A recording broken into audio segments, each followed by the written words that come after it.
Salut frérot, c'est Nitrogan, j'espère que tu vas bien. Ça fait un petit moment qu'on s'est pas vu sur YouTube, ça fait un peu plus d'1 an déjà. Je m'en excuse par avance frérot, d'ailleurs je vais aussi m'excuser d'autres choses parce que là il y a vachement de vent aujourd'hui et ça fait longtemps que j'ai pas bidouillé un petit peu les réglages caméra, micro, tout ça. Donc j'espère vraiment que le vent sera pas trop perçu dans la vidéo, que vous aurez un son assez clair et assez net. Aujourd'hui j'avais envie de revenir pour vous faire une vidéo. Bon, je suis déjà revenu la semaine dernière avec le test de la MT-09 2024 que j'avais fait en essai il y a quelques mois mais que j'avais laissé traîner sur mon PC. Aujourd'hui on va parler de la Speed Triple 1050, ma nouvelle moto que je vous ai annoncé il y a 1 an. Alors nouvelle moto, maintenant elle est plus si nouvelle que ça parce que finalement ça fait plus d'1 an que je la roule, donc voilà.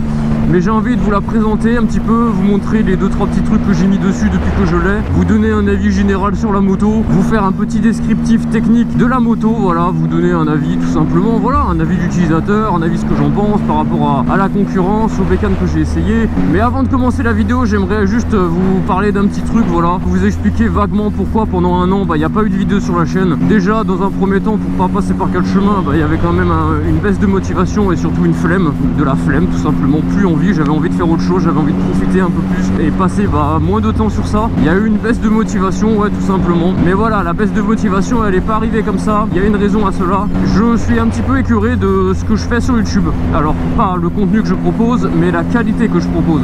C'est-à-dire que je suis assez limité niveau matériel, j'ai une GoPro Hero 5 Black. Commence à se faire, voilà, maintenant t'as la 13 qui est sortie, t'as même la 14 qui va pas tarder à arriver. T'as des appareils photo qui filment en 4K, moi je suis toujours bloqué en 1080 HD, 60 fps. En soi, l'image c'est potable, hein, ça permet de regarder la vidéo, mais franchement je te mens pas que j'ai très envie de vraiment améliorer la qualité de mes vidéos. Et le problème c'est que je crois que je mets la barre trop haute par rapport au matos que j'ai et il faut s'en rendre à l'évidence. Il va falloir simplement que j'investisse. Et c'est pas que j'ai pas envie d'investir, c'est que j'ai pas les sous frérot. Sauf que bon, un réflexe à 4000 balles le boîtier, 2000 € l'objectif, acheter une nouvelle GoPro à 400 balles, des batteries et ainsi de suite, et à 5000 balles. 5000 balles juste pour faire des vidéos, voilà. Là ça me fait chier de mettre 5000 € dedans, mais bon d'un autre côté c'est un investissement. Mais voilà, du coup tout simplement j'ai envie d'investir dans du matos pour vous proposer une meilleure qualité parce que je trouve que voilà, la chaîne elle évolue, mon contenu il évolue, j'évolue également et je veux que ma qualité suive tout simplement. Mais bref, voilà, j'espère que ce point n'a pas été trop long. On va passer au sujet principal de la vidéo maintenant. On va parler de ce joli Speed Triple 1050R. Je vais montrer un petit peu à l'arrêt, on va s'arrêter. Déjà, il y a un truc que vous entendez là. C'est la ligne d'échappement. Je vais vous montrer ça à l'arrêt, là, je vais faire un petit demi-tour, me faire un petit kiff.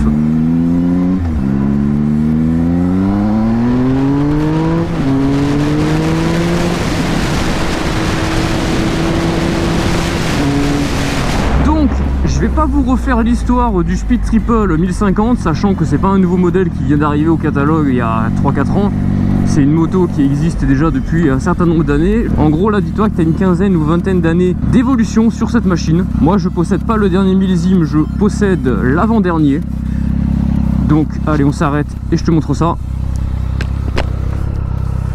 Donc voilà, la 1050R de 2016. Alors déjà, petit point pour ceux qui ne connaissent pas.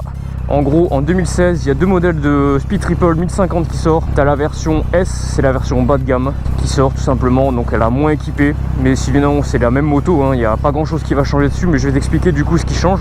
Et tu as la finition haut de gamme, la finition un peu plus sport, donc la version R, donc celle-ci. Avec du coup les tubes, les fourches Öhlins. Alors je sais plus si sur le modèle S tu as le Brembo d'origine ou pas. En tout cas sur le R tu l'as, ça c'est sûr. Tu as le petit sabot moteur vendu avec. Tu as les petites pièces carbone, bon ça c'est pas d'origine mais je t'expliquerai après. Tu as l'amortisseur arrière Öhlins sur la version R et c'est tout je crois, ce qui est déjà pas mal. Déjà d'avoir du Öhlins avant arrière c'est déjà une dinguerie vraiment. Cette bécane, je vais couper le moteur. Il y a quelque chose que j'apprécie énormément sur cette moto, c'est elle est saine, la partie cycle est impeccable, vraiment c'est un rail, vraiment cette bécane. J'ai pas peur, je prends 200, la moto elle bouge pas. Bon, sur route fermée bien évidemment, c'est compris hein. Mais vraiment cette moto, elle développe 140 chevaux, donc le dernier modèle en fait 150. Ils ont rajouté un peu de chevaux dans le moteur. 140 chevaux, donc c'est un 3 cylindres en ligne 4 temps. Cette moto elle va peser 205-207 kg tout plein fait. On est à 193 kg sans compter l'essence. Petit détail que je viens de penser à l'instant, mais le garde-boue avant est en carbone sur la finition R. voilà. Après, je sais pas si c'est d'origine ou pas, mais j'ai les clignotants avant-arrière LED Triumph, feu de position LED, feu de croisement halogène et feu de route LED. Je sais pas pourquoi ils ont mis de l'halogène entre les deux, mais bon. Le monobras à l'arrière, magnifique. Cette moto, elle est très souvent confondue avec le 765. La première version, si tu veux, en fait, tout simplement parce que vraiment, elles ont la même gueule. Mais je vais te montrer une photo à l'écran, bah, du coup, du 765. Et les gens, souvent, bah, quand ils la voient, ils me font « Ah, du coup, c'est le 765 ». Je leur dis « Non, c'est le 1000 ». Et ils me font « Ah bon ?» Ils me disent « Bah, on dirait ». Je dis « Ouais, mais regarde, je vais te montrer les différences. Sur le 765, t'as pas de monobras comme ça. Et les doubles silencieux, c'est que sur le 1050. Sinon, c'est un passage bas et t'as la cartouche ici.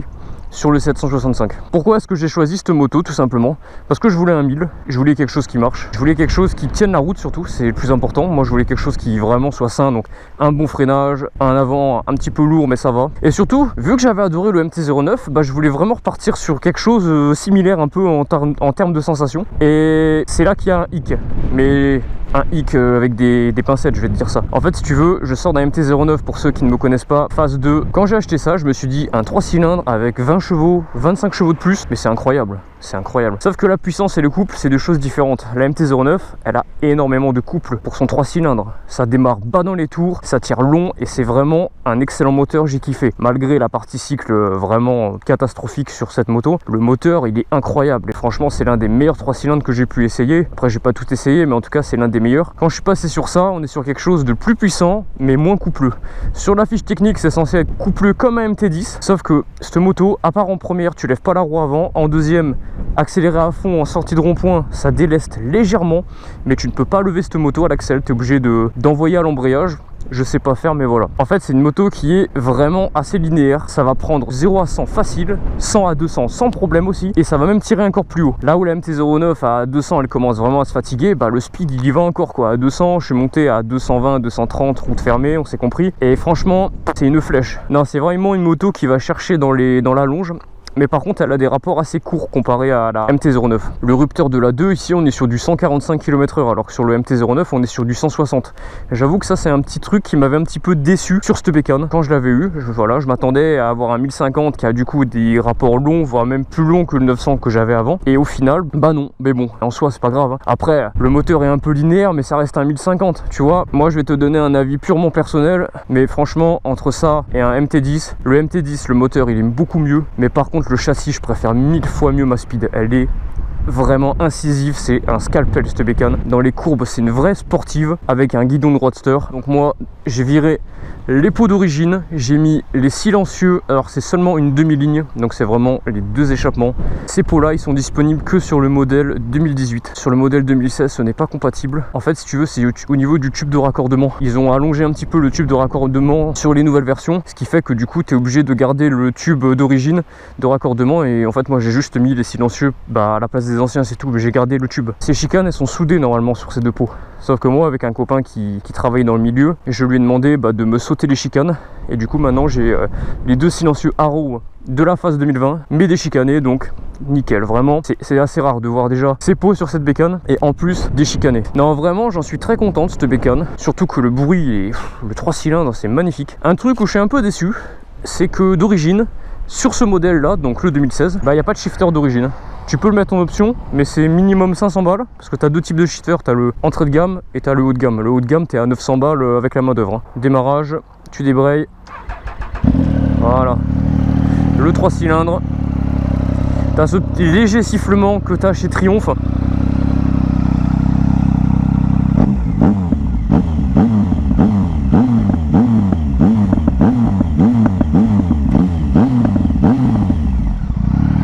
Dis-toi, la moto elle est encore catalysée là. Mais bon, en fait le catalyseur il est rikiki, c'est pas comme chez Yamaha par exemple où c'est des gros blocs comme ça. Le tube il va juste s'élargir un petit peu, mais en soi le gros du catalyseur c'est réparti sur toute la ligne. Donc forcément déjà si tu changes juste les silencieux, déjà tu vas vachement enlever de, je sais pas comment dire, de trucs acoustiques qui t'empêchent d'avoir du bruit. Et là juste de changer les silencieux et en plus déchicaner, mais ça a vraiment un super bruit quoi. Alors avec un shifter ça serait magnifique. Après au niveau du look, on aime, on n'aime pas. Moi je sais que j'ai mis quelques années avant d'apprécier le look des Triumph en général. Sur la position j'ai pas pris d'autres caméras pour vous le montrer, mais On est vraiment en fait un petit peu sur l'avant, style un peu comme un 1290, un peu comme un Monster 1100. Vraiment c'est un peu penché sur l'avant, c'est sympa. C'est pas comme le 765 que j'ai pu essayer où t'es un peu plus droit. Pourquoi j'ai acheté cette bécane? Parce qu'en fait j'ai essayé un 1200 RS en concession et j'avais vraiment adoré. Et en plus j'avais retrouvé ce côté un peu joueur du MT-09 mais avec plus de chevaux. Du coup en me disant par manque de budget, je m'étais dit bon, est-ce que y a pas une autre Triumph entre le 765 et entre le 1200 disponible? Et je suis tombé sur 1050, un modèle un peu inconnu du bataillon finalement, parce que j'en entends pas parler, enfin pas tant parler que ça. Donc il y a quand même ce côté un peu original sur cette bécane. Après ouais, c'est vrai que quand t'as goûté au CPE3 de Yamaha, à part le 1200 RS, je trouve que tous les autres moteurs ils sont un peu linéaires. Même le dernier 765 RS que j'ai essayé à 130 chevaux et 180 kg tout plein fait, il est vraiment sympa, mais je trouve qu'au niveau moteur il équivaut celui-là. Pourtant c'est un 1050 hein. Mais après t'as pas le même rapport poids-puissance. Là t'es à 205 kg 140 chevaux et l'autre t'es à 130 chevaux et 185 kg tout plein fait. Donc le rapport poids-puissance est presque le même. Sauf que celui-là du coup tu vas avoir un peu plus de watts en bas régime.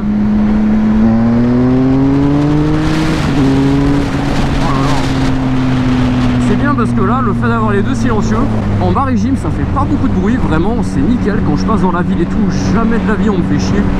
Mais par contre, voilà, dès que j'ouvre, je tombe à rapport, deux rapports, et là, ça gueule fort. Ah ouais, c'est vraiment, j'adore le bruit de cette bécane. Les rétros sont d'origine comme ça. Moi j'aime bien, je les ai pas touchés, je vais les laisser même. Cette moto, si elle t'intéresse, à combien tu peux l'acheter? Ça c'est la question. En gros, si tu veux la finition entrée de gamme, donc pas de lins, pas de pièces de carbone, voilà, tu peux trouver ça sur le bon coin à partir de 7500 euros pour un 1050. C'est vraiment pas cher franchement. Après je ne sais pas ce que vaut le modèle sans le All-ins. Moi j'ai celui du coup All-ins. Mais par contre, si jamais tu veux acheter le modèle R comme moi, là les premiers prix ça commence à 8000.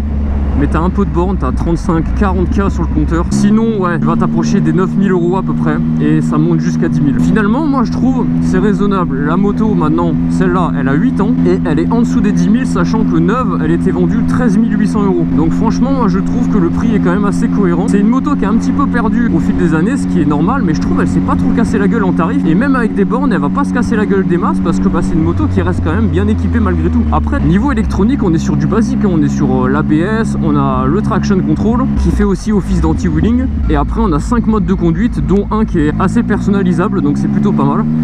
Moi je roule souvent en sport ou en track, vu que c'est pas non plus une foudre de guerre en bas régime, franchement ça se gère, hein, il suffit d'être doux sur la poignée et il n'y a pas de souci. Non vraiment cette moto, je suis très content d'être passé là-dessus, je suis content d'avoir découvert la marque Triumph. C'est vrai que j'étais pas trop dedans et ça aurait été dommage de passer à côté, donc n'hésitez pas à vous intéresser, à essayer, si vous avez un copain à vous qui a cette bécane, de l'essayer par curiosité. En fait pour moi je trouve que c'est un 1000 qui reste accessible. Quelqu'un qui après le A2 il veut un 1000 mais il veut pas non plus s'arracher la gueule à chaque axle, il veut juste un truc performant et commencer en douceur dans le monde des grosses cylindrées, ça c'est parfait. Pour moi j'ai l'impression de rouler un 900 sauf que t'as un 1050 entre les jambes quoi.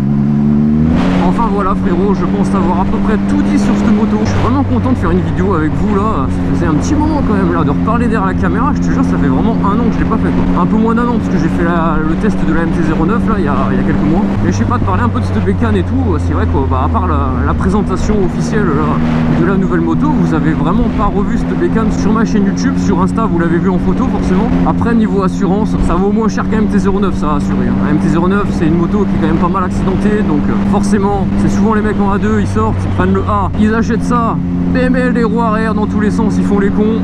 Hop là, 2 semaines plus tard, dans le talus, hop, ils font marcher l'assurance, remboursement, la moto épave, ils partent sur autre chose derrière, et la moto, voilà, les assurances, et voilà, tout simplement. Bien chiant quoi. Alors que ça, finalement, vu que c'est un peu moins connu, pas beaucoup d'accidents, en général c'est les darons qui achètent ça. Pourtant c'est exceptionnel comme bécane, c'est génial. T'as l'équivalent d'un MT-09 avec certes un tout petit peu moins de wash en bas régime. Par contre voilà, t'as une vraie partie cycle et t'as une moto vraiment finie correctement quoi. Et franchement, certes tu rajoutes quoi, 2000 euros de plus et t'as ça quoi. Moi là à l'heure actuelle je paye 70 balles en tout risque sur ça là. Alors que le MT-09 j'étais à 100 euros. 105, t'imagines? C'est aberrant quand même. C'était Nitrogan, je te laisse mettre le petit pouce bleu pour le référencement. Ma chaîne, depuis quelques mois, elle fait ça, forcément, vu que je sors plus rien. Et essayez d'inverser la tendance. Je vous fais un gros V, merci beaucoup les gars. À bientôt, White Safe, peace.